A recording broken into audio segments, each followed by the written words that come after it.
Bienvenidos, bienvenidas. We are going to look at the Democratic Republic of Congo. At 100 million people, actually over 100 million people, it's the largest French-speaking nation on earth, and it's the fourth largest nation in Africa. So let's talk about the Democratic Republic of Congo, past, present, and future. But first, this is Latina Literati.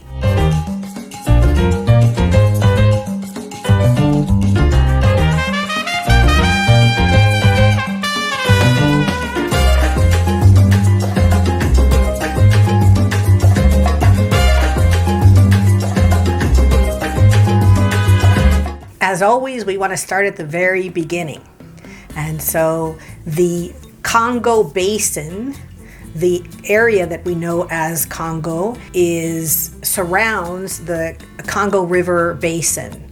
And we know that there has been human settlement there since Paleolithic times.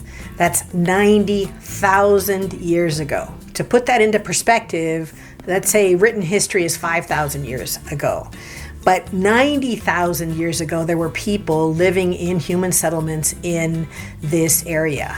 When we speak of Africa as Mother Eve, where all humans originate from, this is an example. And so there is a harpoon that was found in the 80s made of bone. And you can see it here on the screen. And this is dated back to around 90,000 years ago. Amazing that it has survived, and amazing that it shows how very developed the tools were that were used. It was used to catch giant catfish in the Congo River and for human consumption in that area so very, very long ago. Unbelievable, unbelievable. About 4,000 years ago, the Bantu people came and subsumed the original people there from West Africa and brought their West African agricultural practices as well as ironworking practices. And so the Congolese language is actually based on the Bantu language. So these areas melded together, and then you had other groups coming in from other areas, for example, Darfur, Sudan, and other East African areas. So you have this complexity of people that have melded together and have become what we know as Congolese society today. Because of the topography of the Congo, very high mountains, very lush forests, you didn't have the same early interaction with slavers and with Europeans. And so it is not until just really at the end of the colonial area where you have this push into this unknown area, and you have the brutal and horrific colonization of the Congo. And it will become a personal fiefdom of a king from Belgium called Leopold.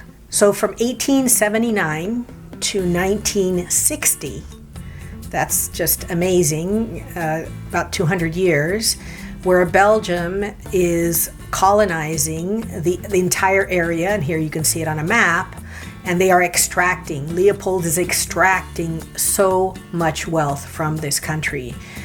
And we'll talk a little bit about the atrocities. And it is the first time that the term crimes against humanity is used to describe how horrifically brutal Leopold and his mercenaries are. He actually never visited his fiefdom. He couldn't get the Belgian government to go along with his plan, so he just sent a Brit by the name of Henry Morgan Stanley to just take it with mercenaries and use it as his own place to mistreat the people and extract wealth, which is, in the end, the definition of settler colonialism, isn't it? The Congolese really did suffer horrific and brutal treatment by Leopold. Leopold was known as the Roi Bâtisseur. I'm sure I said that wrong in French, but known as the Builder King because of all the public works that he commissioned. But you ask, where did he get the resources for all of these public works for the Builder King? You got it. He stole them from Africa. And if you look at the map of Africa, the Congo is the belly button of Africa. It's right down in the middle center. It is very rich. And Leopold, during his 44 years as king, extracted a fortune. He established the Congo as his personal estate. And he extracted ivory. He extracted rubber. And he was known, his mercenaries would cut the hands off those who would not meet their daily rubber quotas. Horrific, horrific conditions. In fact, it is said that the population was decimated by mistreatment, torture, brutality, and he was known for, his mercenaries were known for just murder, kidnapping, torture, rape, and that's where the first time crimes against humanity is used against a person. It was Leopold of Belgium. It was so bad, and there were so many complaints from other European colonizers, which is crazy to think that other colonizers are saying, you're way worse than we are, that the Belgian government eventually took it over the last 2 years of his reign and kept it until 1960, which is also crazy to think that the Congo, the Democratic Republic of Congo, doesn't get its freedom from Belgium until 1960. And as you can imagine, from 1960 to the present, a whole lot of strongmen, a whole lot of corruption, a whole lot of violence to the Congolese people because, of course, the corporations that are extracting things want to have access to those resources. I wish I had another story to tell. I wish this was different. It's just the same story again and again. Belgium has done very little to right those wrongs, and in my opinion, I think the Congolese should get Belgium. In fact, they should take Belgium as retribution for the amount of wealth that was extracted from Congo and the amount of suffering that the people were exposed to, the forced labor, the torture, and on, as I've mentioned before. So if it were up to me, Congo would take Belgium. The Congo continues to be a place of vast wealth, of vast riches. And so again, we have the situation where you have a country that is very, very rich in natural resources, and yet the people are some of the poorest in Africa. So whoever has those resources is the wrong people, and they're not being employed for the betterment of the Congolese. The Congolese, as we all do, of course, want healthcare, education, security, all of the infrastructure, all the things we all want in our communities. And this could definitely be paid for, again, by the vast wealth that they have.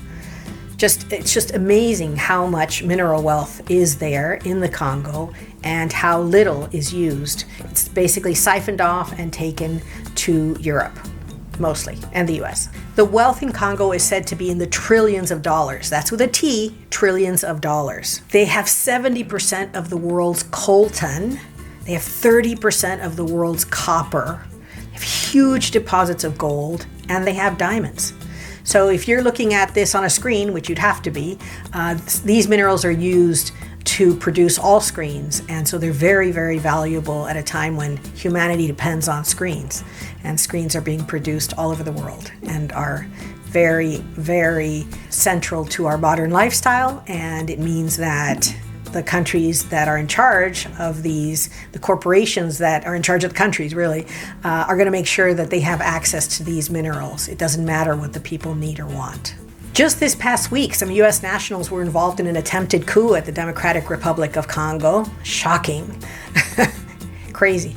And so you would think that the United States would come forward and somehow say, not only are we not involved, but we're going to help with a plan for a democratic election, et cetera, et cetera. But none of that, because all the corporations just want the minerals. They actually don't want the people to be better. And the Congolese people deserve more. They deserve better. And so I know that with me, you stand with the Congolese people, and we really, really hope that they're able to address the wrongs, the political wrongs, and the instability that's currently going on, so that their vast riches, their vast wealth can be channeled for their own development, bettering their own lives. And now for my favorite part of the video, the book recommendations.